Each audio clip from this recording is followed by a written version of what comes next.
And welcome to Desk of Ladyada. Hey everybody, and welcome to the Desk of Ladyada. It's me, Ladyada, and this is my desk, and it's Ladyada o'clock. It's time to check out some of the stuff I've been working on. It's been a nice weekend, so Mr. Ladyada and I have been outside a little bit more. I wear sunscreen, so you can't tell because I burn instantly. But I did get some samples, and I was poking through them, so I thought... let's kick it. Let's show it off. So let's go to the overhead, because I can show off some of the stuff I've been hacking on. So number one, Espressif sent me, samples everywhere. Espressif sent me some ESP32 S3 modules that have 4 megabytes of flash and 2 megabytes of PSRAM. These are not even released to the public yet, but they kind of slipped me a couple reels. I mean, I paid for them and everything. They just sent them to me a little early, which is awesome.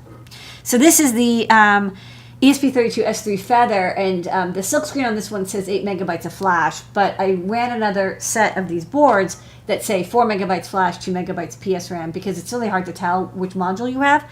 So I made a new version of this tester. Hold on, let me reboot this board. So this tester, but I rewrote the code and everything for the 4 megabyte flash, 2 megabytes PSRAM. I actually didn't think I was going to get the modules for quite a bit, and so I went ahead and I made the cutie pie and the feather with the current ESP32 S3 without the PSRAM. But that said, I think I'll still stock both versions, because I think that there's times where you're like, I really need 8 megabytes of flash and that extra storage, and there's sometimes you're like, no, I really need the PSRAM, and I think it's a good trade-off. So we'll probably have both. So this is the tester. Put the board in, and I hit the button. I put the board in here, and I hit the button, and it goes through, and it flashes the test code and tests all the pins and verifies that the PSRAM is in fact there. So that way, as long as the tester doesn't get mixed up, people get the board that they expect. And we'll also have a little guide. There is a marking on the module that you can look on. So you go past in, a couple seconds, 16 seconds. And then I'll do the cutie pie as well, because we also got the chip. That one doesn't have a lot of space on the silkscreen, so I'm probably going to revise it and just tell people hey, here's what to look for to know which one you have. And then, of course, I've also got the...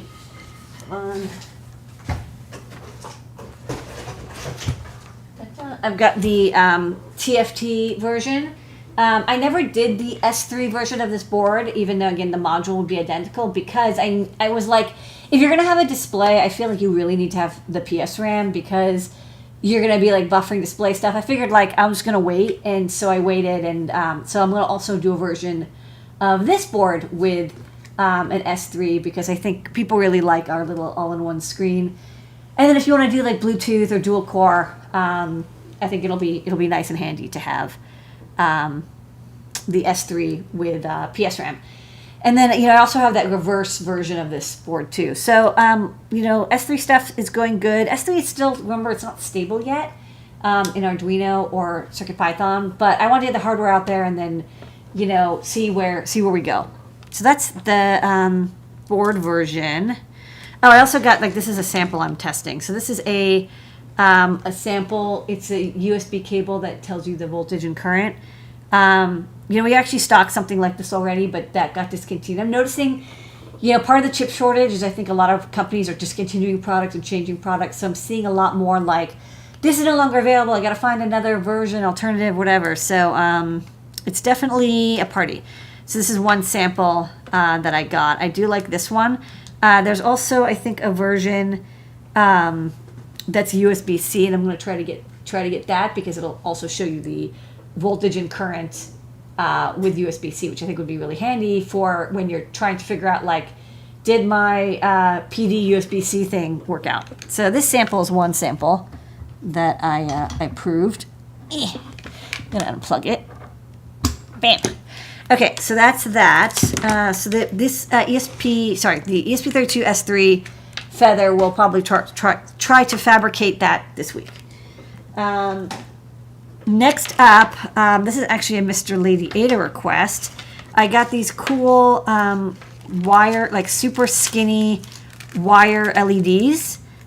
People are using these for like models. I know we have like those wireless LEDs, but sometimes people make models and they want to have like little LEDs, and like they don't even have space for the wireless ones, but you know, maybe you could use ones that are wired. So here, these are skinny and they use wire wrap wire, and they have an 0805 LED. And I'm just going to, I have a little board here that I can power it from to show you. So it's just a surface mount LED soldered to wires, but you know, it's super bright, and it would be great in little models or like wearables and stuff where you just want like a tiny little LED. And this is without a resistor, so of course it's like super heckin' bright. And then let me see, I've got, that was the cool white. Oh, this is pink purple. So let's look at the pink purple one. We talked about pink purple LEDs last week or 2 weeks ago. So let me grab one of these and test this out. So I'm going to test all the colors, and then I think I'll stock these because, you know, it's a lot of people don't have the skill to solder an SMT LED. Ooh, these are beautiful. So you can see that. I don't know how clear it is that it's this nice purple color. Oh yeah, that came out really nicely. So these are nice pink purple. Yeah, I think you saw these originally in like a bonsai tree kit. Yeah. And you were like, oh, we should totally stock these. So I think this will be handy for some people. So that's another demo. Sorry, another sample. Of course, now I've got this like wire wrap LED spaghetti going on here. Hold on. Let me try to clean this up so we can photograph this. Oh my goodness. Oof. Hold on. All right, I think I'm going to give up. So you got a couple other colors. You got warm white,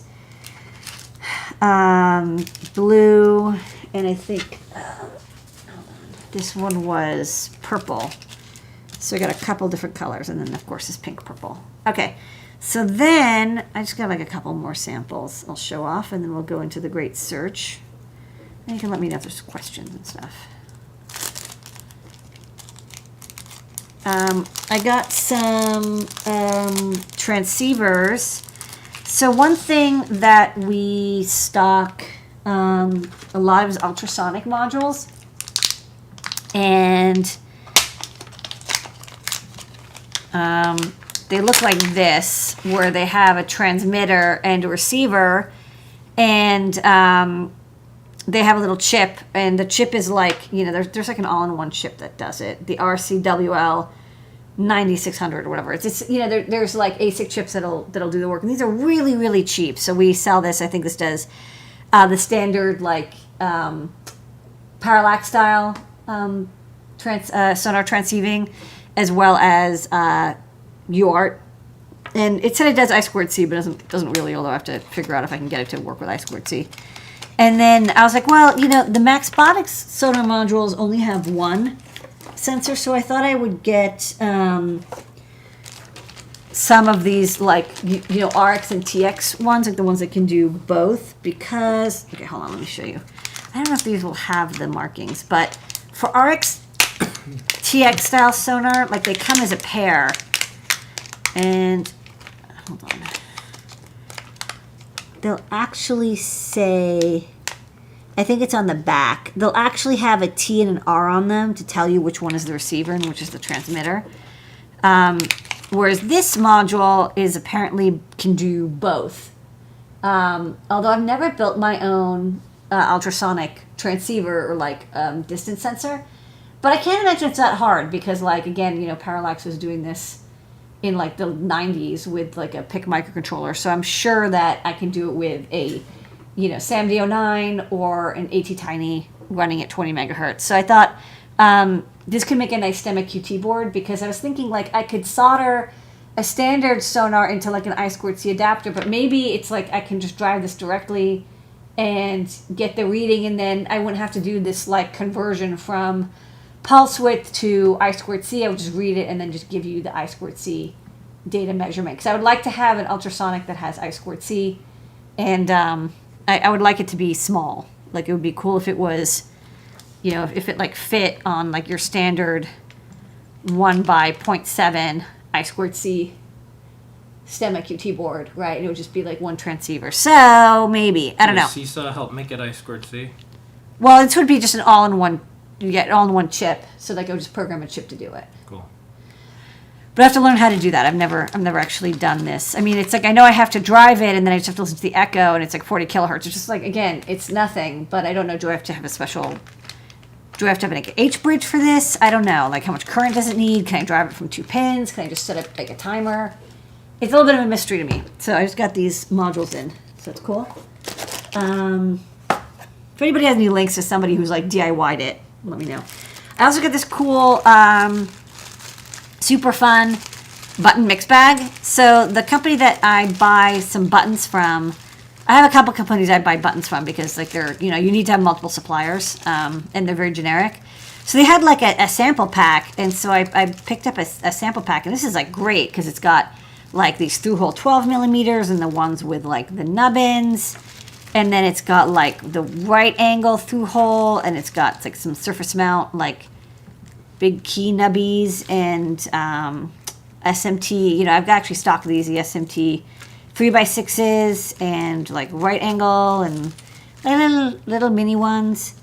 And the reason I actually was interested in this because I wanted, I use these right angle switches in a lot of boards, but I wanted a tinier one. And, you know, I was basically like, well, I could get a sample of the tiny right angle switches that they stock, which you can see are like, you know, a quarter the size of the large ones. But it's like, I was like, well, instead of just getting like a sample of those, I was like, why don't I get their sample pack? Because then I'll just see all of them. And then I was thinking like, oh, you know, it's going to be cool to stock just because sometimes you're repairing something or you're like, you want to just look. It's like hard to gauge what the buttons feel like or look like until you actually get them in your greasy little fingers. So, so this is a sample kit of buttons. So the only button that I was really interested in was this one, but I'm thinking now I might stock the whole thing, you know, in the shop so that people who are prototyping designs or they want to like compare buttons. Because, you know, there's one thing to say, oh, it's a 3 millimeter by 6 millimeter button. And you can like visualize it and maybe even measure it. But until you have it in your hands, it's really tough to know if it's going to work out for you. Okay, this is ice blue. Okay. And then, let's go to the computer. I'll just show what that button is for and then we'll move on.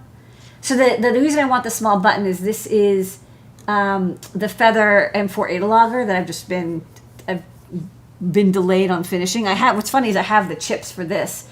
This is SAMD 51 J20, not 19, and so I actually have extra J20s because I bought both, but like only the J20s shipped, and so I wanted to replace this button because I really like having a button here. I thought that would be fun, but I don't like that it's kind of in the way of this standoff hole, so I wanted a smaller little button. So I thought, you know, maybe this tiny side switch button, which I think will work great, would be a good alternative to that one. And so I wanted to get a couple samples so I could redo the PCB.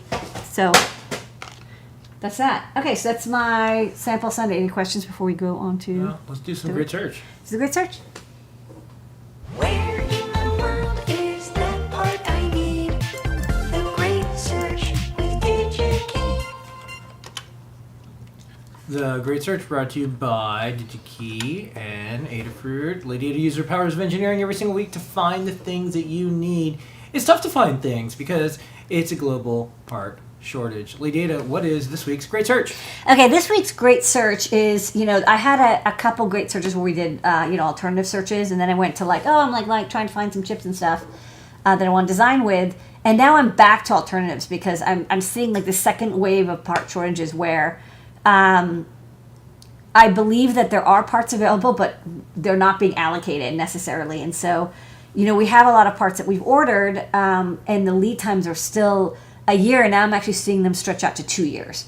You know, I was looking at like a MOSFET that, you know, we use the DMG 2305, I think, which is a nice little SOT 23 P FET for a lot of our boards that we use as like a little, you know, ideal diode type thing. And it's a MOSFET. It's like, hey, most generic common thing, but it has 89-week lead time. And so there's a lot of parts that are, again, common that are hard to get. We got a bunch of shipments, but it might be a while till we get our next shipment. So this week's The Great Search is about the AP2112K 3.3, which is our like super favorite low dropout regulator. We use it in like everything. We used to use the MIC 5225, which is also still a great regulator, and we use it on a lot of boards. The AP2112 has very low dropout and also can do 500, 600 milliamps of current. Easily from up to 6 volts. It's great. It's very stable. It doesn't need a bypass cap. It's a great little regulator. And once we started using it on our boards, like our feather boards, for example, all use the AP2112. We're like, well, like instead of stocking, it's cheaper than the MIC 5225. We don't need that 16 volt input for all our STEM QT boards. Let's just move everything to the AP2112. That makes manufacturing and stocking easier, because we only had to stock one LDO. We've really only used one LDO for pretty much anything that needs 3.3 volts. And that's totally awesome as long as you can get that part, which we can no longer guarantee. And we use a lot of them. I go through over 1,000 a day of this LDO because it's, again, used in like everything. We use in all of our breakouts and our feather boards. So we're not out, but we're worried that we might run out before the next shipment, because what we're seeing is you'll get a ship date, and that date will start getting bumped and bumped and bumped. You thought you were going to get it in June. You're actually not going to get it to August, and then it goes to November, and then it goes to January of next year. And so we needed to find something alternative that I could, to have as a backup, so that we wouldn't be like stuck, because the regulator is good for up to 500, 600 milliamps, which we definitely need for like our Feather ESP32 boards. They can use a lot of current. So all our feather boards, I want to keep that regulator. But for our breakouts, we don't need 500, 600 milliamps. A lot of them can get away with 50 or 100 or even less. Very few even need more than 100. Most of our sensors are very low power. They sip power, and, low quiescent currents is not that important. As long as the dropout is low enough and it's pin compatible, it'll work just fine. So today what I'm going to try to do is find an alternative, and one that has a lot of stock, so that I can get enough that, and stock it so we can keep all of our STEM QT boards in stock, and let our AP2112 sit for the feather boards. So it's like, maybe if we divide the stock up, we won't end up using 1,000 a day, because we'll secure that, hard to get part for the boards that really need it. The boards that don't need it, we'll use something that's a little less capable, but hopefully about the same price. So that's the story. But definitely, like when I saw that, our purchaser be like, "Hey, we need an alt for this," I was like, "Oh goodness, I got to do this immediately." So because again, we use 1,000 a day, and if we run out of this part, like we pretty much grind to a halt. So let's find an alternative so Adafruit can stay in business. Okay, so the part that we're talking about is the AP2112K, and yes, it's out of stock. There'll be some, 16 I can get in like 2 months. There might be a little bit more in October. If I need a whole bunch, I'm looking for, maybe 6,000 come in October, but I'm not going to get the rest until 2023. Can't wait that long, because again, I use about 1,000 a day. So let's look at this. So again, this is a 3.3 volt regulator. Lead time, 80 weeks. Exciting. But let's find something that's similar enough. Again, the quiescent current isn't that important to me, and the current output's not that important. We just have to keep in mind the dropout. I want about, 0.2 to 0.4 volts. Again, the current we're using is so low, it doesn't matter, but it does have to be a low dropout. I can't use like an LT117 with like a massive 1 volt dropout. It's just, I need something very light, because sometimes you'll give it 3.3 volts and you want about 3.3 volts on the other side. So it's 3.3 volts output. It's a 1 fixed positive, and I want it to be active. I want it to be surface mount, and it should, I want to enable, but I'm not 100% sure that isn't another name as well. And then the reason I'm not picking the supplier device is because SOT25 is the same as SOT23.5, and I think like sometimes the package names are kind of like, they're split between them. So I want to be able to make sure that I can select all the options. And again, output current isn't important, quiescent current, PSSR, they're all going to be about the same. And then protection features, I'm not too worried about because almost all of them have the same features. Okay, so the output input maximum, I do want it to be at least, well, let's just say 5 volts. But it can go up, till whatever. But definitely it can't be less than that because I definitely need to have all my boards take 5 volt input. Then for the package, again, there's a lot of SOT 23s. There's SOT 25, SOT 25.5, SOT 23.5, SOT 23.5 DC. There's like a huge number. So I'm going to try to select all of them and try to do my best to get all the different names. So the SOT 23.5s, I got those. And then also the SOT 25s. That's another name. That's the thing that really you got to watch out for. I think they might also be called SC74s. Yeah, SC74s are also the same thing. Again, this is a tricky thing because you want to get any package that's compatible without getting the ones that are not. Okay. Next up, so the current output, I don't want anything with less than 100 milliamps out. Because I just feel like if I'm going to get a regulator, I don't want to have to. Some chips want to, have a 100 milliamp peak, like, the VL53s. Actually, those use a 2.8 volt. But, like, there are some sensors that use, they can have a little bit of a spike in current. Let's see, some of the light sensors, especially, because they put a burst of IR out. So I think 100 milliamps is my minimum. I really want something that's in stock right now. So, which takes it from 1,000 to 100. And then the dropout is, dropouts are kind of calculated in a weird way because they're like, it depends on the output of the regulator. So I think what I'm going to do is I'm going to check that on, the board itself and see what's up. Okay, so the next step is I do want to kind of try to keep it to about the same price.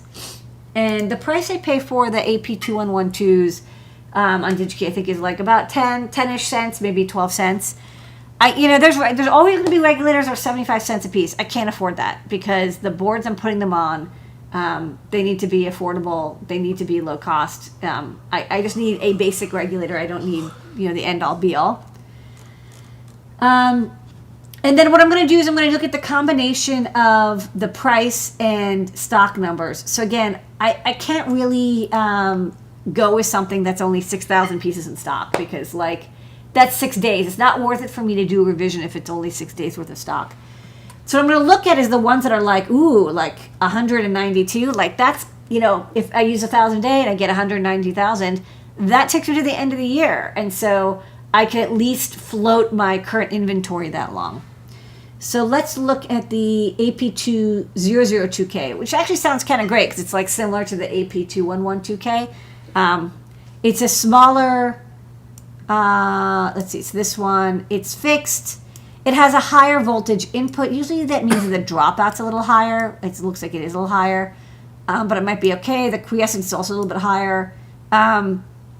Again, not uncommon, but it has the overcurrent, over temperature, and reverse polarity. So let's look at the data sheet. So yeah, this is a standard regulator, has pretty low LDO. One thing that I will say that just to watch out for is it does have a bypass pin. So the regulator I use now does not require a bypass pin, either has some built-in capacitance or it's just stabilized or it's compensated inside. So the only thing to watch out for is this.